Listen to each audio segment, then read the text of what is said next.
Holly here from Your Past is a Gift. So we were talking in the previous video about things that we've been through in our lives that we feel were a waste of time. And there's sometimes these things, I've been talking about jobs. And so in the previous one, my very first job that I ever did here in Australia when I came back was learning about what real patience looks like, what it really looks like, because I thought I knew what patience was before that.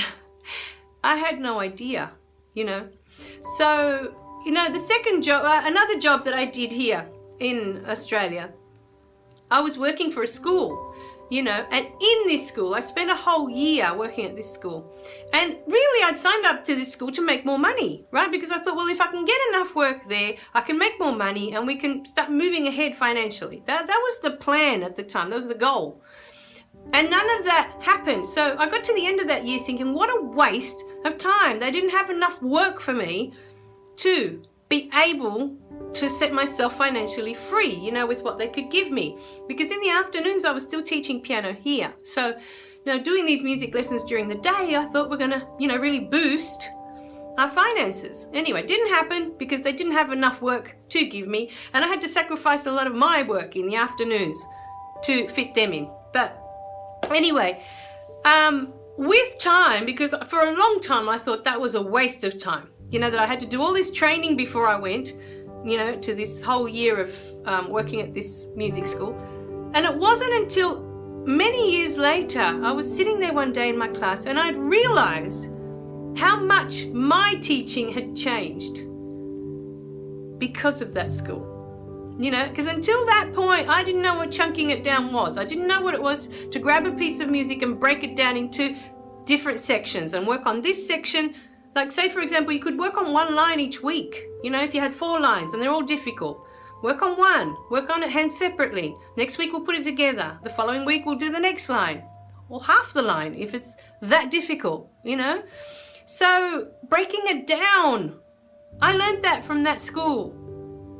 And I thought for the longest time that was a waste of time. And I didn't realize the effect it had on my teaching after. For many, many years to come, how much my teaching had changed because of this one year at this school. That was the one thing I learned. That was the gift. So many times we go into things with an idea of what we want, and then we come out learning something so much more valuable than we could ever have asked for. I just think that was such a wonderful gift for me, that my teaching has just moved to a completely different level. And then after that, I did another music course with, someone that then became my friend. I didn't know her before we started the course, but we became quite good friends through this course. And it was a course for little ones, teaching little ones how to do music through movement and through instruments and things like that. And I took a few lessons with her, music lessons to improve my playing. And she taught me what it was to explain. Up until this point, a teacher, I would do whatever music lessons I did. They would tell me, do that for the week, or do this for the week, or this is what I expect you to do. None of them ever explained the logic behind it. And I only had a few lessons with her, but everything she taught me stuck because she would explain the why. Why we would, for example, we wouldn't use finger number 5, or why we would follow a certain finger sequence, or why that comes in that way. Why we want that soft and not that loud, and why. She always explained everything. And I thought because she explained how it all worked and how it comes together, I had a deeper understanding of what I was trying to create with that piece of music. And that again affected my teaching, because to this day I also do that for the students. I explain what it is we're trying to achieve. I explain the logic behind why we don't do something or why we do follow a certain pattern of what we're doing, like whatever it is that we're doing. So nothing is ever a waste of time. That's what you've got to think of with this. Past is a gift. Everything you've been through. And then with this, okay, we've addressed jobs. But for many of you out there, as it was for me, for many, many, many of you out there, the one big one for you is relationships. Thinking in your mind that a relationship that you've had in the past has been a complete and utter waste of time. How many of you out there, put your hands up, as they say to my little one at school, put your hands up. How many of you, probably the majority I would imagine of you out there, can think of one person you've had a relationship with and you wish you could get your time back? Because what a waste of time, right?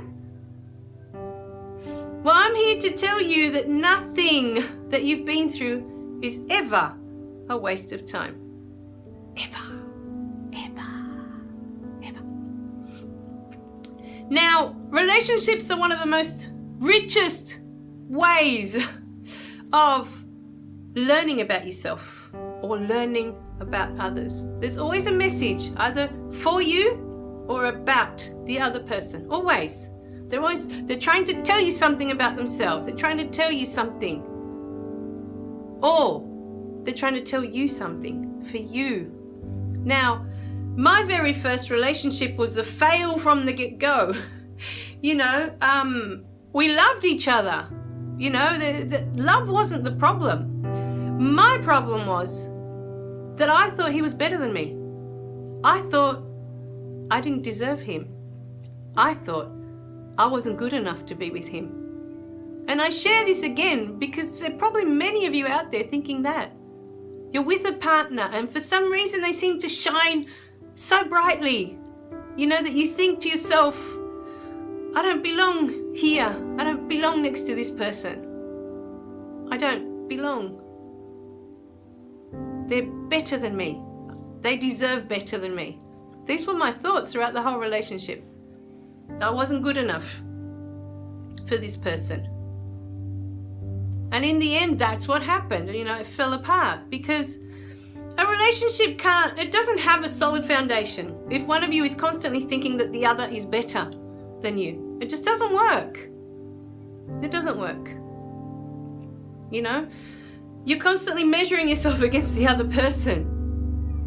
You know, that they're better, they're smarter, they're more beautiful, more intelligent, more. You can add whatever mores you want to that list.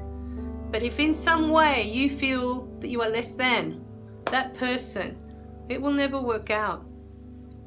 You have to feel equal. You have to be on an equal ground with the person that you're sharing your relationship with. So, from my first relationship, that was the biggest aha moment I discovered, and I only discovered it when I was writing this book. It just all of a sudden came together. I was writing it, and then that aha moment happened. It's like, oh, that's why it failed and it didn't work. I get it now. So, you know, a lot of the times we're the ones sabotaging. It's not to do with anyone else. We're the ones that are stopping ourselves from having something that could be absolutely wonderful. That could be. But we believe that we don't deserve it. We believe that we're not good enough to have that. We believe all these things that are not true. Because as I completed the book, I realized that all that person needed was my love, and I had that. I had that to give. You know, no one was going to love him the way I was going to love him. No one could see him the way I saw him. You know, this beautiful, shining, bright star. No one else saw that. You know, this beautiful life, this beautiful spirit inside this human being. You know, it just... Other people would probably come and go with different interests of what they wanted out of the relationship. You know, but at the end of the day, in a relationship, all you need is your love for each other. All you need is that connection. To connect, to see each other for who you truly are. And love will see you through that. Your love for each other as equals, as human beings. Not as one better than the other, not as one less than the other, but as equal.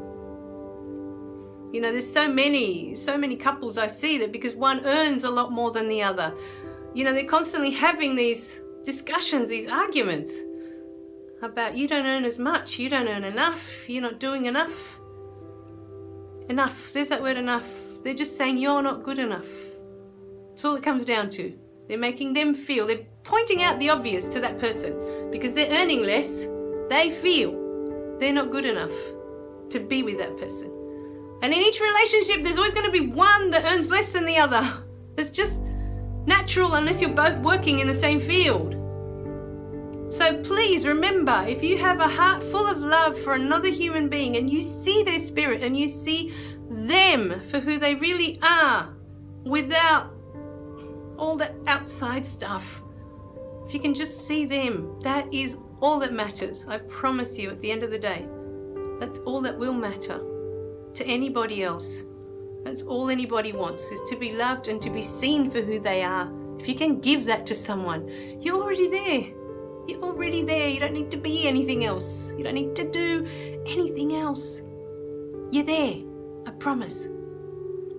I love you guys. All right, remember to click like and subscribe below so you don't miss any of the messages. And I'll see you in the next video. Bye for now.